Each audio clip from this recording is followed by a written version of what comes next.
सत्संग जी, प्रेम से कहना सत्संग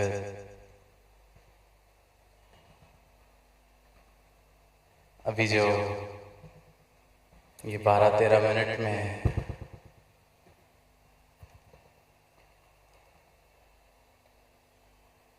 इस खूबसूरत सफर की झलकियां हमने देखी।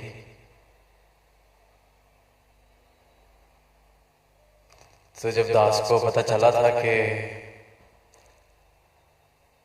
ये सीधा डॉक्यूमेंट्री के बाद दास के पास माइक आना है, तो तब से ही लग रहा था कि उसके बाद बोलना थोड़ा जाहिर सी बात है कि ना उसकी गुंजाइश लगेगी, ना बोलना इतना सहज लगेगा। फिर ये डॉक्यूमेंट्री आज हम सब ने देखी और पिछले कुछ दिनों में दास को इसको 3-4 बारी देखने का अवसर मिला। जब स्टूडियो से आई, जब पहली बार देखा, दूसरी बार देखा, तीसरी बार देखा, चौथी बार देखा और आज भी जब इन नज़ारों को इस रूप में स्क्रीन पर देखा तो मन में एक ही भाव दास के आया कि किस कदर किन हाथों में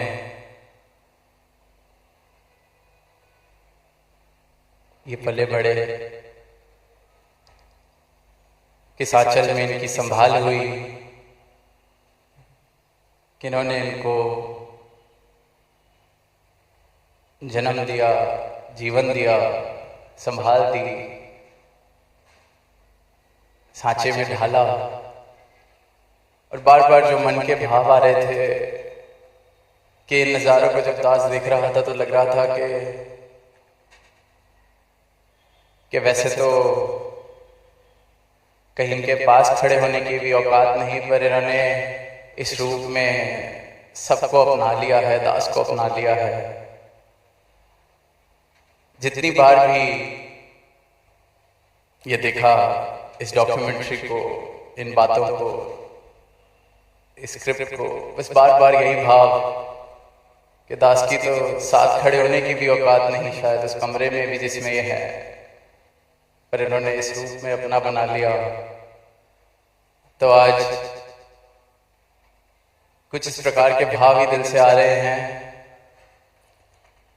कि ये जो श्वासें हैं इनके दातार आप ही हैं। हर एक भक्त ये बात कहता है, पर दास एक और बात कहेगा कि दास की इन श्वासों की आने जाने की वजह भी आप हैं। सिर्फ आपके लिए ही ये चले और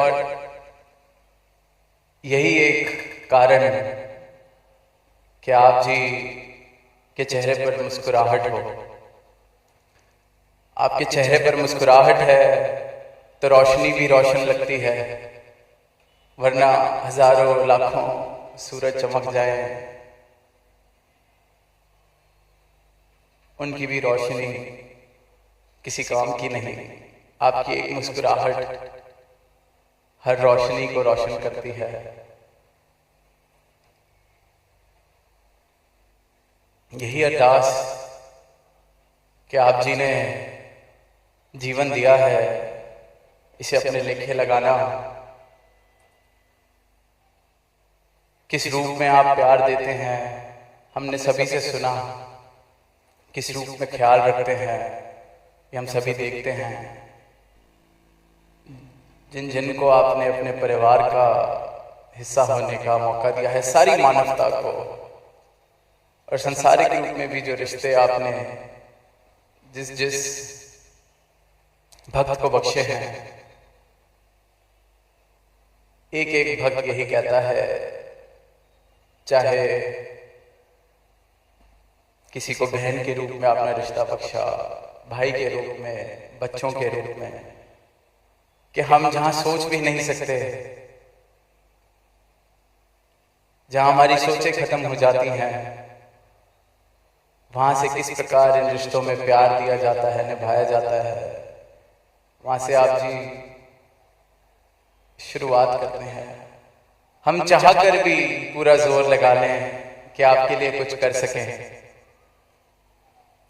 पर सारी कोशिशें जो आप करते हैं उसके मुकाबले दिलफुल भी नहीं।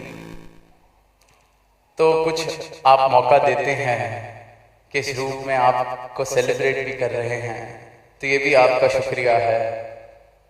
और दास यही अरदास करता है कि ऐसे मौके आप जी निरंतर बार बार सारी ही साथ संगत को, सारी मानवता को देते रहना। और दास सारी साथ संगत के लिए, एक भक्त के लिए भी अरदास कर रहा है कि सबको जीवन ऐसा देना कि आप जी का एक बच्चा तो आपके इस रूप को सेलिब्रेट करे, पर ये सारा संसार साथ झूले, साथ झूमे, साथ सेलिब्रेट करे कि शुक्र है आपका कि आप जी आए और आपने इस प्रकार के भक्त बनाए, संसार को इस प्रकार के भक्त दिए। दास को एक बात ध्यान आ रही है कि अक्सर, क्योंकि आज फुल मून का भी जिक्र हो रहा है, लूनर एक्लिप्स का भी जिक्र हो रहा है, तो चांद से ही कि चांद की रोशनी के बहुत जिक्र किए जाते हैं। अक्सर हमने देखा है कि चांद की चांदनी, फिल्मों में भी उसका जिक्र, गीतों में भी उसका जिक्र, किसी ने अपने प्रेम को अगर जाहिर करना है वो भी इस चांद की चांदनी का जिक्र करता है। पर ये जो चांदनी है, सबने बेसिक साइंस भी अगर पढ़ी है, वो सिर्फ और सिर्फ सूरज की रोशनी को रिफ्लेक्ट करती है, उसकी अपनी कोई रोशनी नहीं है। सिर्फ दागों से भरा हुआ एक प्लैनेटरी ऑब्जेक्ट, पर वो सूरज की रोशनी उसको इतना रोशन कर देती है कि सारी दुनिया उसके गुणगान, सारी दुनिया उसकी तारीफ जिक्र कर रही है। पर फिर हम ये भी देखते हैं कि चांद की जो ऑर्बिटल मूवमेंट है उसके हिसाब से कभी फुल मून आता है, जैसे कि आज और कल के दिन की रात का ये जो टाइम है, फिर वो छोटा होते होते हाफ मून हो जाता है, फिर वो क्रीसेंट शेप जिसे कहा जाता है वो ले लेता है, और फिर वो रात भी आती है जिसमें चांद नजर नहीं आता, उसकी अपनी पोजीशन की वजह से वो रिफ्लेक्ट भी नहीं कर पाता। तो आपने भी ये कमाल किया है, रोशनी आपकी, सब कुछ आपका, पर तारीफ और रोशन आपका एक एक भक्त हो रहा है। जहां जा रहा है जो आपकी इस रोशनी को, अपने आप को आपके चरणों में वो पोजीशन दे देता है, उसकी रोशनी का, उसके रोशन होने का जिक्र, उसको इतना सत्कार मिलता है। तो ऐसे मौके पे बस इतनी सी बात कि चांद की तो मजबूरी है, इन्होंने ब्रह्मांड ऐसा बनाया है कि उसको अपनी ऑर्बिटल मूवमेंट्स करनी है। हम सब,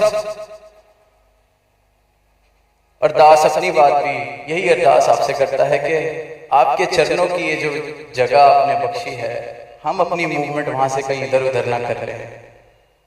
ये जो आपकी रोशनी पड़ रही है, जो आपने कृपा की है, एक पल भी इस रोशनी से दूर हुए तो फिर वो काली रात वाली बात, कोई अस्तित्व नहीं, कोई आइडेंटिटी नहीं, कोई एंटिटी नहीं, आप जी हैं तो सब कुछ है।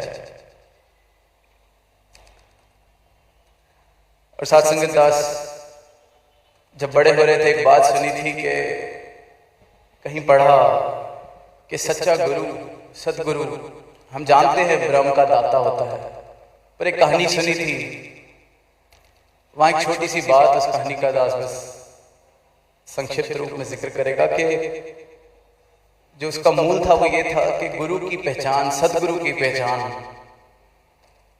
कहते हैं कि जो तुम सुनना चाहोगे,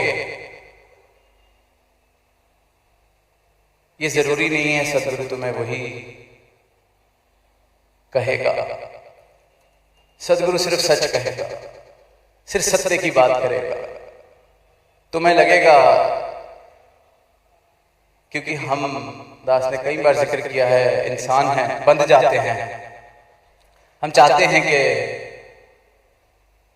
ऐसे करेंगे या वैसे करेंगे तो ऐसे होगा। पर सदगुरु बड़ा स्पष्ट, बड़ी सीधी और बड़ी सत्यपूर्ण बात करते हैं, इस ब्रह्म की बात करते हैं। और आप जी के साथ चलते चलते यही सीखा और यही देखा कि इस दातार प्रभु परमात्मा निरंकार का ज्ञान, उसमें कोई मिलावट नहीं करनी, किसी भी रूप की मिलावट नहीं करनी। कोई कुछ सुन के किसी भ्रम में पड़ जाएगा या कुछ हो जाएगा, उसको जोड़ना है तो सिर्फ उस मूल रूप के साथ, जैसा ये ब्रह्म, जैसा ये परमात्मा, जैसा ये दातार है। आप जी ने यहां तक जब कह दिया हमें चेतन करने के लिए, बदलने को आप जिस मर्जी की माथे की लकीरों को बदल सकते हैं, पर यहां तक कह देना कि मेरे हाथ में कोई जादू नहीं है।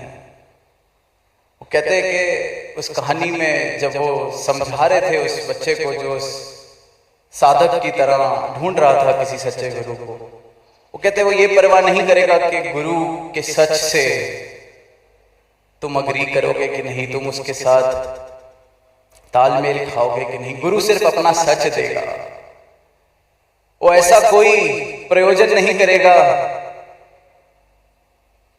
मिलावट वाला जिससे तुम उसके पास ठहर जाओ। ठहरो तो सिर्फ और सिर्फ सच के लिए, ठहरो तो सिर्फ और सिर्फ इसके ब्रह्म ज्ञान के लिए, ठहरो जो तुम्हारे पास वो दे सकता है तुम्हें, जो वो दे रहा है।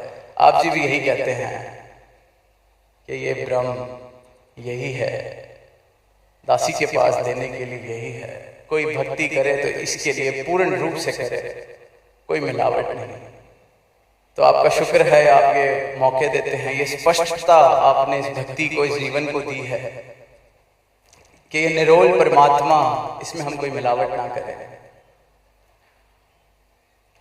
साथ संगत आज सबने सेलिब्रेट किया, सबने इजहार किया, सबने हैप्पी बर्थडे कहा। तो दास भी, सतगुरु माता जी हैप्पी बर्थडे।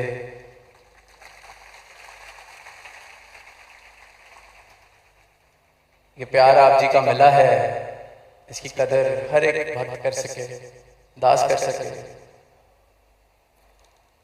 और आप जी ने हमें भी हमारे तुच्छ भाव, जिन्हें हम प्रेम कहते हैं, वो प्रकट करने का आप मौका देते हैं, वो इजहार करने का मौका देते हैं, उन्हें प्रमाण भी करते हैं। तो इसलिए सतगुरु माता जी, आई लव यू जी।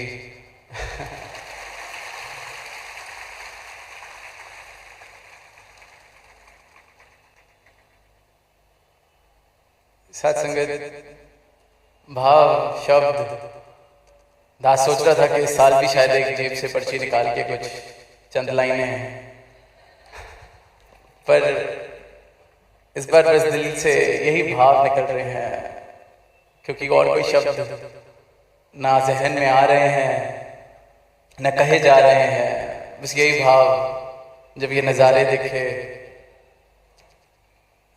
कि बस अपनी औकात का एहसास आप जी ने, चाहे जो मर्जी प्यार, जो मर्जी साथ, आप पूर्ण रूप से इस धरा के मालिक हैं, इस रचना के रचनहार हैं। इस बात का एहसास कभी स्वप्न में भी ना मेरे जहन से दूर हो। दासारी साध संगत से यही आशीर्वाद मांगता है, और जीवन सिर्फ और सिर्फ आप जी की मुस्कुराहट का कारण बने। और अंत में बस वही दो पंक्तियां कि बहुत जन्म बिछड़े थे माधव, ये जन्म तुम्हारे लेके। प्रेम से क्या नाम है।